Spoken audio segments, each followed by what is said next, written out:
So in this video, I'm going to explain to you why I think that the current explanation for how the Olmecs move these colossal 20 to 50 ton basalt heads across bodies of water must be wrong, and why we all need to rethink what ancient Americans were capable of. The Olmecs are perhaps ancient America's most inexplicable culture. They arrive on the archaeological record as a fully formed civilization with a complete artistic style and a hierarchical society with identifiably different figures such as shamans, kings, ball players, babies, and even the strange were-jaguar people who are depicted being carried as babies out of ancient caves or portals. And everything that I just listed warrants its own video. The shamans, the were-jaguar people, the strange ball players. I'll even have more videos about the colossal heads, as well as all of the strange Olmec megaliths that I guarantee most people have never seen before. All of these topics will be getting their own videos this year as I really focus in on the Olmecs. But today though, I want to focus on one of the most glaring of the Olmec mysteries, why I believe that the currently held explanation for how the Olmecs move these colossal basalt heads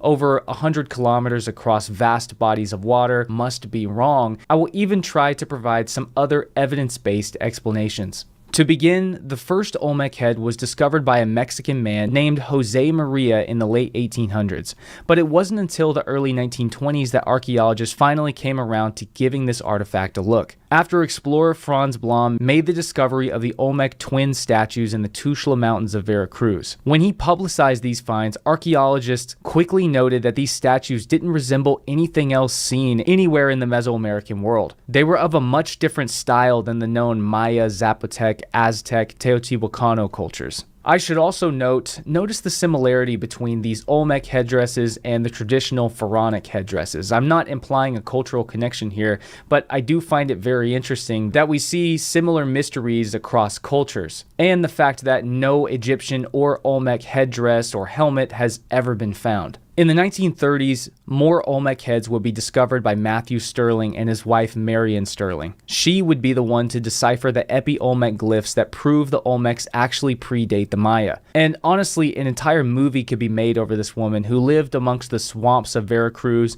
uncovering the secrets of the Olmecs while hunting crocodiles to make a crocodile skin purse. I have no idea why there aren't more movies based around archaeology. By the end of the 1940s, Stirling had discovered 7 Olmec heads ranging in size from 6 to over 40 tons. The heads seem to represent a ruling class, perhaps a king, but these kings are differentiated from the half-jaguar people and children depicted on the megalithic altars. The heads are also very likely portraits of different individuals, as each face has its own attributes and features that make them unique from each other. But with all of the secrets of the Olmec world that researchers are still trying to uncover, something that gets glossed over is that everyone, and I think archaeologists included, have quietly known for some time that the explanation for how these Olmec heads were moved across bodies of water is wrong. But that's a big claim, and rather than explaining it myself, I'm going to let an archaeologist with more than 30 years experience in Mesoamerica explain it to you. The way they hauled those basalt monuments to the site is perhaps the largest Olmec mystery that's still completely unsolved. Not all of the 100+ monuments at the site were huge, but the colossal heads and the altars sure were. Scholars still debate how they managed to move them 80 kilometers through swamps to the city's ridgetop. Most textbooks say that they floated them upriver on massive rafts, but we've all quietly known that that's wrong. They're just too heavy for that. A few years back, I had the good fortune of traveling with a nautical engineer named Michael. He was intrigued by this Olmec raft theory, but unlike my colleagues and I, he had the skills to actually evaluate it mathematically. A few weeks after our trip, he sent me this amazing Excel chart with embedded formulas. You could enter the weight of your Olmec head and the size of the balsa wood raft you were using to transport it. Even with a raft made of tree trunks 50 feet wide, anything over 5 tons would sink it. We've all kinda always known that the raft idea wouldn't work, but Michael's Excel chart calculator proved it to me. He actually went even further to theorize what might work. He suggested instead of a raft,